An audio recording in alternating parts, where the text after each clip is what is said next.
warahmatullahi wabarakatuh. Saya Kusrini dari Universitas Amikom Yogyakarta. Senang sekali pada kesempatan ini saya bisa memberikan opini terkait pembelajaran online dan pembelajaran kolaboratif di masa revolusi industri 4.0 dan kampus Merdeka.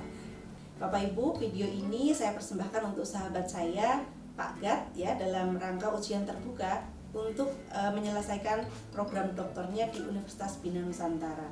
Baik, saya rasa kita semua sudah tahu bahwa revolusi industri 4.0 ini sudah kita alami, begitu ya.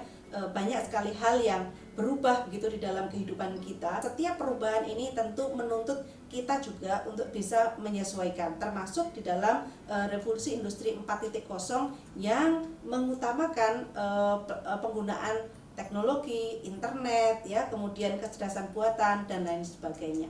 Oke. Nah, apa yang harus kita lakukan Bapak Ibu agar kita itu menjadi pemenang di era ini dan bukan justru menjadi pecundang begitu ya.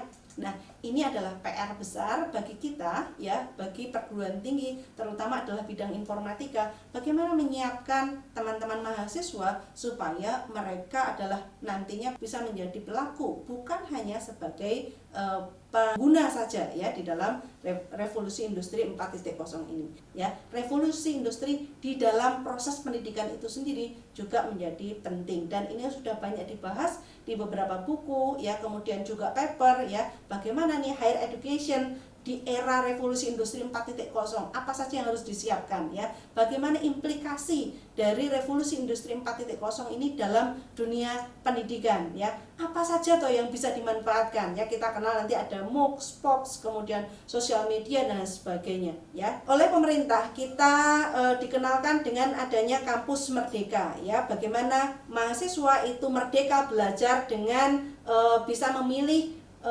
belajar di luar perguruan tingginya maksimal 2 semester ya. Pembelajaran ini juga akan mudah dilakukan ketika nanti bisa menggunakan online ya di luar perguruan tingginya, baik itu tadi dengan satu perguruan tinggi yang bekerjasama dengan perguruan tingginya atau dengan menggunakan MOOC. Menjadi salah satu tantangan bagaimana memberikan pembelajaran yang berkualitas kepada mahasiswa dari perguruan tinggi yang berbeda-beda begitu ya, dengan latar belakang yang berbeda-beda. Bagaimana ini kita lakukan di lapangan, bagaimana membuat anak-anak ini selalu senang untuk belajar begitu ya, menggali sesuatu terkait dengan apa yang target yang kita inginkan. Orang-orang dewasa ini kalau dikasih ceramah pada tidur kan Bapak Ibu ya, kita harus memberikan kasus-kasus ya, mereka diskusi, mereka presentasi, mereka membuat karya nyata begitu ya. Lalu kalau ini kita bawa ke pembelajaran online, bagaimana caranya ya?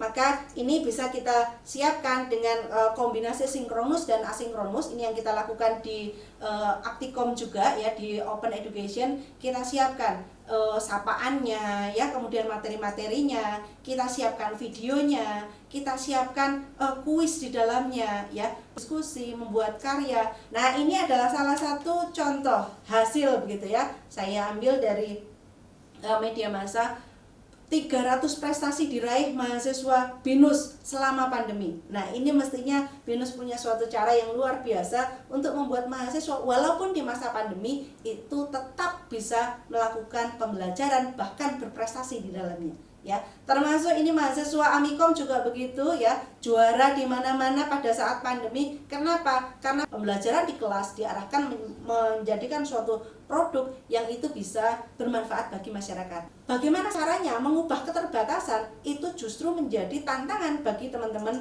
mahasiswa kita. Nah, hanya Bapak Ibu, metode mana sih yang paling efektif dan efisien untuk mendorong pencapaian pembelajaran mahasiswa? Perlu pengkajian yang lebih banyak. Nah, maka hadirnya disertasi dari Pak Gat ini ya, bagaimana sih pengaruh keterampilan IT, grade ya terhadap prestasi akademik mahasiswa. Nah, ini saya rasa adalah hal-hal yang menarik untuk dikaji sehingga nantinya kita tahu bahwa oh, harusnya ini loh yang harus kita perkuat supaya pembelajarannya itu berhasil. Cara begini loh yang harusnya dilakukan begitu ya. Nah, ini penelitian-penelitian terkait pembelajaran merupakan salah satu bentuk kebersamaan dalam mewujudkan kemajuan pendidikan di Indonesia sehingga nantinya dapat berdampak bagi peningkatan kesejahteraan masyarakat. Oke, baik, dengan ini saya cukupkan opini dari saya, mudah-mudahan bermanfaat bagi kita semua. Selamat siang, Assalamualaikum warahmatullahi wabarakatuh.